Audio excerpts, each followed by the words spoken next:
సుకుమార్ శిష్యుడిగా టాలీవుడ్లోకి అడుగుపెట్టి మెగాఫోన్ పట్టి మొదటి సినిమా ఉప్పెనతోనే బ్లాక్ బస్టర్ హిట్ ను అందుకున్నాడు దర్శకుడు బుచ్చిబాబు.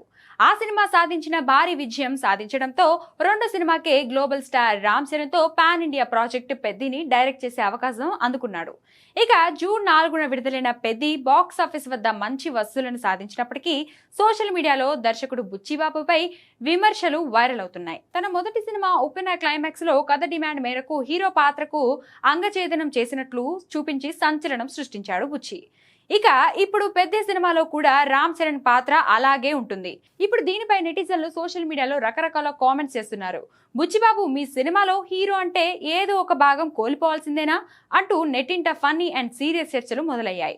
ఒక దర్శకుడుగా ఇప్పుడిప్పుడే ఎదుగుతూ స్టార్ హీరోలతో సినిమాలు చేస్తున్న బుచ్చిబాబు కెరియర్ కు ఇలాంటి విమర్శలు, body part cutting sentiment Mudra పడటం అంత మంచిది కాదనే అభిప్రాయాలు వ్యక్తమవుతున్నాయి.